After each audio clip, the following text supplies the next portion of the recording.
ये भी हमारे रेडार पर है और इसको लेकर दो दिग्गज ब्रोकरेजेस जेपी मॉर्गन और सीएलएसए इनकी रिपोर्ट आई है।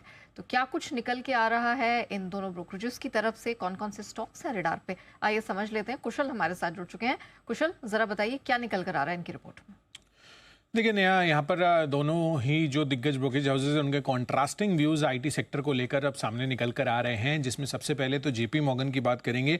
उन्होंने ये क्लियरली कहा है कि जो फाइनेंशियल सर्विसेज स्पेस है, जो वर्टिकल है, जो one of the most important verticals है जिसको IT space, in fact Indian IT space सबसे बड़ा केटर करता है, उन पर वो पॉजिटिव स्टांस अब लेकर चल रहे हैं। वो मान रहे हैं कि यहाँ पर जितने भी इससे जुड़े हुए क्लाइंट्स हैं, जो भी बड़े यूएस बैंक्स हैं, वहाँ पर जो डिस्क्रिशनरी स्पेंडिंग है आईटी को लेकर वो अब क्लियरली इंप्रूव होती हुई दिख रही है, जिस कारण से उनकी जो यहाँ पर थॉट प्रोसेस है पूरे के पूरे आईटी स्पेस को लेकर वो पॉजिटिव साइड पर बनती हुई दिख रही है। इनफैक्ट यूएस में ब्याज दरों में जो आगे चलकर कटौती आती हुई नजर आएगी, उसमें भी एक्सपेक्ट कर रहे हैं कि जो मॉर्गेज है उस स्पेस में रिकवरी भी होने की उम्मीद लगा रहे हैं। इनफैक्ट अगले 12 से 18 महीनों में बीएफएसआई में जो टेक खर्च है वो सस्टेनेबल वे में इंप्रूव होते हुए भी नजर आएंगे, तो ऐसा उन्होंने हाईलाइट किया है। इनफैक्ट कुछ स्टॉक स्पेसिफिक बातचीत भी की है, जिसमें एम्फेसिस, कोफोर्ज और टीसीएस ये सबसे बढ़िया स्थिति वेल पोजीशन लग रहे हैं इस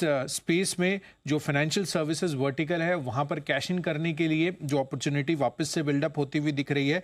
पर दूसरी तरफ एचसीएल टेक, टेक महिंद्रा ये सबसे कम बीएफएसआई एक्सपोजर वाले स्टॉक्स हैं, ऐसा इन्होंने अपनी रिपोर्ट में हाईलाइट किया है। लेकिन दूसरी तरफ सीएलएसए ये भारतीय आईटी कंपनियों को लेकर थोड़ा अंडरटोन अपना दर्शा रहे हैं, जिसमें भारतीय आईटी सेक्टर की जो मौजूदा वैल्यूएशन है वो अभी भी कई सारी दिक्कतों में शामिल नहीं। इनफैक्ट यहाँ पर जो कंफर्ट पहले बना हुआ था वो अब नहीं है और काफ़ी सारी चीज़ें अभी भी इनकी वैल्यूएशंस में फैक्टर्ड इन नहीं है, जो भी हेडविंड्स हैं।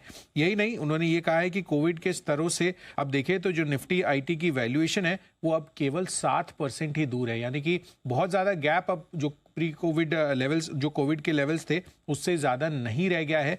तो जाहिर सी बात है कि यहाँ पर वैल्यूएशन कंफर्ट नहीं है बिल्कुल भी, और उससे इन्होंने एक कॉशियस नोट पास किया है कि आप इससे सावधान रहिए, ये जो वैल्यूएशन है। इनफैक्ट FY 26 और 27 में जो भारतीय आईटी कंपनियां हैं उसमें जो ग्रोथ है वो ज़्यादा से ज़्यादा हाई सिंगल डिजिट पर ही रह सकता है, ऐसा उन्होंने हाईलाइट किया है। तो सीएलएसए क्लियरली अंडर प्ले कर रहे हैं इंडियन आईटी कंपनीज को, लेकिन दूसरी तरफ जेपी मॉर्गन अब बीएफएसआई स्पेस को लेकर बुलिश होते हुए दिख रहे हैं पूरे के पूरे आईटी सेक्टर पर। आईटी पर भी थोड़ा व्यू आपके लिए निकल कर आ रहा है। आज चुनिंदा आईटी, आज एज अ स्पेस आपको एक यूनिफॉर्म मूवमेंट नहीं दिखेगा जैसा आपको स्पेशली बैंक्स में आते दिख रहा है, बट चुनिंदा आईटी कंपनीज आपको अच्छे एक्शन में दिख रही हैं और यहाँ पर रखेंगे नज़र। इन्फोसिस ये भी आपको एक्टिव होते हुए दिख रहा है।